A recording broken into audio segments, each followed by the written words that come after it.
I was born and raised in Canada, and after several years of living in Iran, I just wanted to make a small video just about 10 different things that Iranians and Canadians could learn from each other. One thing that the Iranian culture certainly wins on is avoiding wastage.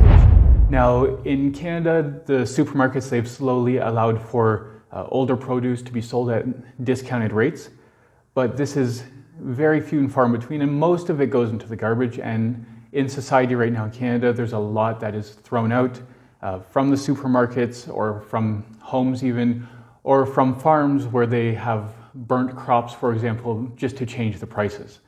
Now, Iranians, on the other hand, they will do anything they can to avoid wastage. So if you go to a fruit and vegetable store, for example, you'll see various different qualities of each thing. So as they age, it'll be sold for a cheaper rate. Now, one point I will give to Canada is the consistency in business operations. This is one thing Iran could certainly work on a little bit, where, for example, in Canada, a business will set out their business hours for their week. So, for example, on average, if it's Monday to Friday that they're open and 9 to 5, they will be there at the minute 9 to 5 every day. However, for many Iranian businesses, this could change all the time. Hours could change drastically. Someone might not even show up and open their shop one day, so you could go all that way for absolutely nothing. It can take a bit of time to get used to something like this, and of course you never get used to it because it's always changing. So that's where Canada definitely has the point for this one. For customer service, I will give the point to both countries, Canada and Iran, because this is something where it's based on preference and your culture and society. This is not something that is necessarily good or bad, because in Canada we have this idea that the customer is always right. So this is detrimental for the business itself, because there can be many returns of products, even if there's no issue with the product whatsoever. That and people leaving reviews online, even if they're false reviews, which there are many of, they do exist, and businesses have to bend over backwards to try and please the customers. Now, for Iranians, it's the complete opposite. It's more so in support of the business itself as opposed to the customers. You can go either way with your arguments of which one's better, but for example, you go to many different small businesses, they might even ignore you for that matter, or you might have a big difficulty trying to return products after buying it. So you do have to make sure what you are getting is exactly what you want when you are getting it. Once again, this is based on culture. This is not something I can put my opinion on, which one's better. Obviously I have my own opinion, but we'll leave that. Another point that Iran wins on is balancing capitalism and humanitarianism. Canada definitely loses on this point because it is a capitalist society, so it doesn't matter if you have any real morals in what you're doing. The only thing that really matters for a lot of people in Canada is the bottom line. Now, in Iran, people are looking at making money, but they're also looking at dealing with society in a way that is proper, dealing with them as if they're friends, everyone's like family. And it's a completely different way when you're having this humanitarian side to your society as well, as opposed to just strictly capitalism. And like I said in a previous point, where Canada and America have been seen burning crops just to adjust the rates, this clearly shows where humanitarianism is in Canada and where capitalism lies. Now, as for the family unit, Iran definitely wins on this one again, because in Canada, the whole idea of the family is slowly being destroyed, where in Iran, this is happening at a much slower rate. It is happening because of the influence of Western countries, but with the Islamic values, people do try and maintain that family unit. And in general, people have this general happiness about them, where it's not only about work, it's not only about everything else, it's about your family at the end of the day. So people are actually genuinely happy here, where in Canada, it's much more rare to find something like this. Now, I just made a couple points here. I'm just going to read directly off my screen. In Canada, you have some very high divorce rates. You have the idea of different sexual identities. You have both parents working, or what people call latchkey kids. You have the lack of gender roles as well. Many people eat alone. You're constantly on your phone. The barriers between spouses with other genders and the interaction between genders is very limited. And all these different factors cause major problems in the idea of the family unit itself. So Iran definitely wins on this point.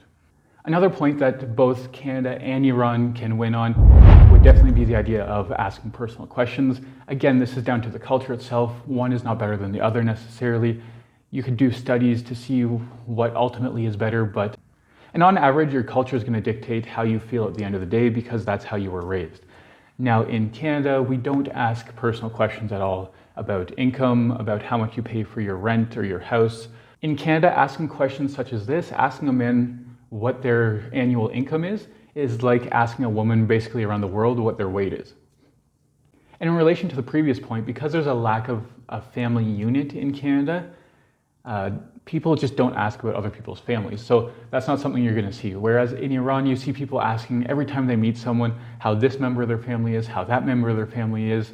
And I get people asking me personally all the time what my income is, what my job is, how much I pay for rent, and all sorts of different questions where I had to become used to that in Iran. So I have two different mindsets. When I'm here in Iran, I have no problem with that. I'll answer the questions. But when I'm back in Canada, it's still definitely something that's rude to me. And if I were to ask someone else, that would definitely be rude as well. So this is definitely clearly a cultural point that you have to base on where you were living at that moment. So again, the points are for either country for this one. Another point for Canada. Canadians in general, Americans, Westerners, however you want to identify them, value people's time a lot more than Middle Eastern cultures do. Part of the reason of this may be the idea of capitalism, and when people say time is money, when this idea is in your mind, people actually show up on time or are very punctual, might even show up early. In Islamic communities, white people are known to show up exactly on time and then sit around waiting for hours because the other people haven't started their wedding for 3 hours. And apparently everyone else already knows this, that they say show up at 7 and it's a 10 o'clock wedding. A lack of punctuality is not something Islamic. Being punctual is the Islamic thing to do, so Canada definitely gets the point on this one. And because of the fact that Canada is capitalist, there's that business mindset. So little time is wasted on formalities, even when you're emailing in business emails as well. People just want you to get to the actual point that you're trying to get at, not beat around the bush. We don't have this idea of ta'aruf in Canada, whereas in Iran, people have this idea of ta'aruf, which is basically being very, very, very nice to other people, saying a bunch of nice things every time you meet them, spending a couple minutes just greeting each other. That can be a good thing, but for myself personally as a Canadian, I just want to get to the point. I say hello and get to where I'm going. Another one that must be tied between Canada and Iran would be the idea of personal space. Once again, this is not something you can say, this one is better, that one is better. You're used to your culture once again. So in Canada, people love their personal space. They don't want you in it. If you don't know the person, don't go and touch them. If you do know the person, you don't speak right in their face. If you are speaking right in someone's face, it's usually only when someone is extremely angry with someone and they're about to get in a fight for that matter. So the idea of like 1.5 meters, 2 meters, that COVID distance is a great distance to be speaking at if you're meeting with someone else and just having a conversation with them. Now in Iran, this is completely opposite. People are constantly right in your face. People you don't even know will be speaking maybe within a couple feet from your face. And obviously for people from outside the country, it can be a little uncomfortable. And at the same time, we make people uncomfortable by staying at a distance from them. So I can't say one is better than the other. Both get a point for this one. One more point that Canada and Iran would both tie on is the idea of respect for elders and superiors. Why I say these two are tied is because they are two different entities on their own, basically. So the respect for elders and superiors in Iran is something that is ingrained within people. It's coming from the religion of Islam as well. This is something people are used to, and many other religions all across the world, people used to have this, whereas in Western countries, this is just disappearing completely. And as people in Iran are more influenced by Western culture, this is disappearing here more and more as well. Now in Canada, we have the idea of not just giving respect due to the fact that you're older or due to the fact that you are in a position of power. Rather, they must give a reason to give respect. While personally I agree more with that idea of the Canadian idea of respect, it does open up the floodgates and has created this monstrosity that exists in Canada and America, where people have zero respect for parents, zero respect for authority, whether that's teachers or police or anyone else. So I do agree with the Canadian side of giving respect where respect is due.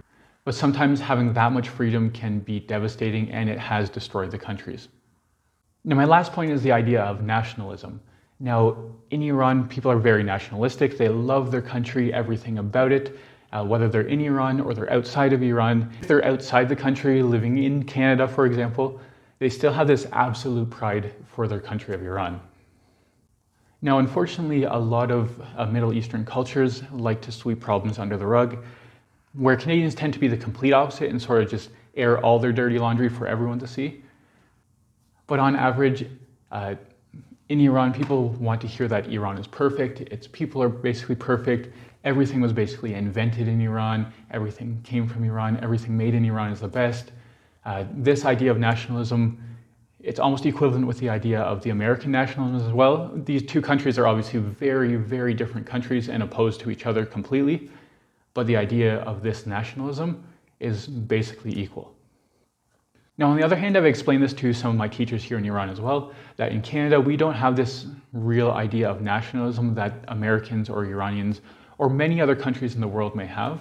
Because Canada is so multicultural, we don't necessarily look at our country as being the top for everything and having this unrealistic idea of what our country is. We know there's many problems in our country. We know there's many good things in our country as well. So I do see Canadians looking at their country in a more rational light, where many, many other people from other nations are not really doing so. Once they come to Canada, they can see that all people from all corners of the world can basically live and work together. People of all different religions working together. And I'm not saying it's good to be this melting pot necessarily that Canada has become, where everyone becomes very Canadianized and loses much of their own culture.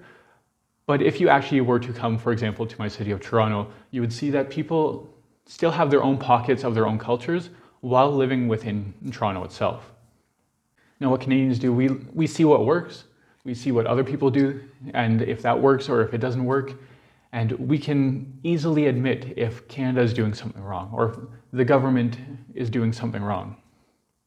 Now, due to this idea of nationalism and obviously giving Canada some of the points, giving Iran some of the points, those who are more nationalistic will not necessarily like this video near as much. But I just want to give a few points in comparison between the cultures of Canada and Iran, since those are the only two countries I've lived in.